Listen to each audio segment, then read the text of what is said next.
Hello again, manredFC. Now we're going on to the next team in the list, and that is Tottenham Hotspur, Spurs. So I'm going to start the clock first, 5 minutes. Here we go.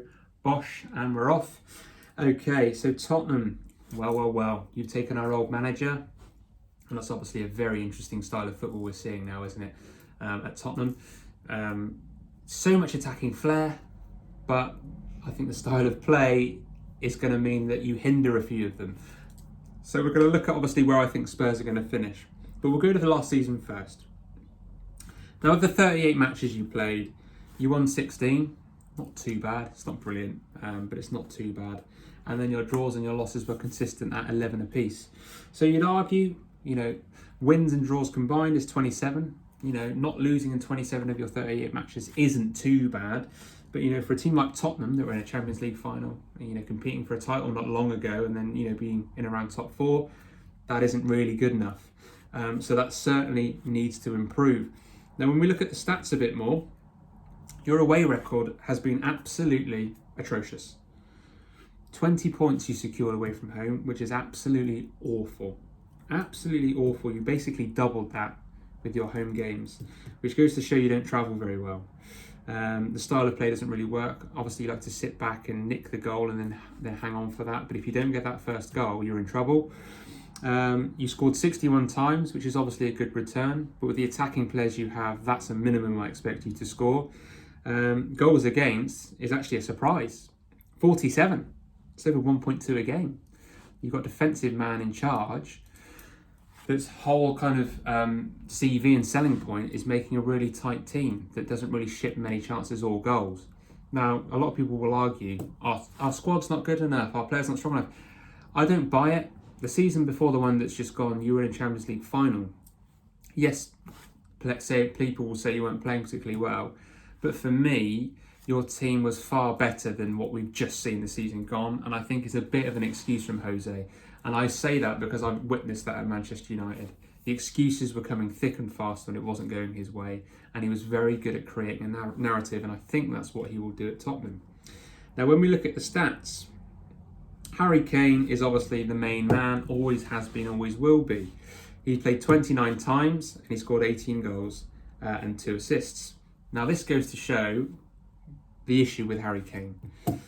He regularly is injured for August, isn't he? People often say he doesn't get going until September.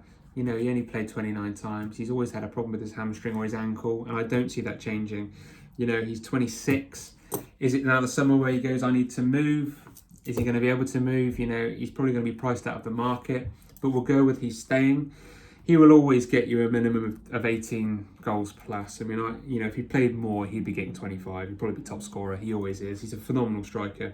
The only thing I would say is the way Jose plays is he's not going to get anywhere near as many chances. And obviously Jose came in later on last season. You've got Son, who plays on the wing, and I absolutely adore this player. He got 11 goals with 10 assists. That's a 21 goal contribution, which is the most in the team.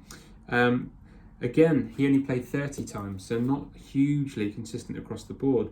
Dele Alli, out a bit, fell out of favour every now and then. 8 goals and 4 assists in 25 matches.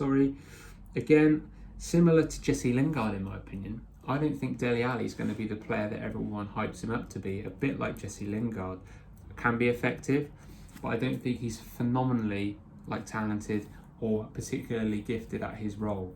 Yes, he can play off of Harry Kane and does that particularly well, kind of as a support striker. But again, it's a Jose team that doesn't really look to do that. So I think Dele Alli is completely wasted in how Jose Mourinho plays. Now, the big concern with Tottenham is the pandemic, no money, ageing players, and Jose Mourinho. Jose Mourinho likes to buy his team, buy his defence, and sadly he's got a lot of players of an older age that will be looking to leave or he doesn't deem good enough. How are you going to improve that? Who are you buying? Where's the money? There isn't. Let's be honest, there isn't. You're getting Højbjerg. You got Højbjerg for free, I think, or for a minimal fee. He's not going to set the world alight. I can't see it really changing. You finished 6th last season, I think. Yeah, you finished 6th last season. I can only see you finishing one position higher than 5th. And that's just because since Jose's come in, he's shored you up a bit. and you've managed to win the odd game by the odd goal. And I think that'll just continue next season. I don't think you'll be good enough to push for a top 4, but I think actually next season you will finish in 5th. I think he'll get you to 5th. But is that enough, Spurs fans? He might win you a cup, but is 5th in the Premier League enough? Let me know in your comments below. That's 5 minutes on the dot. So I shall stop, and I'll see you again next time.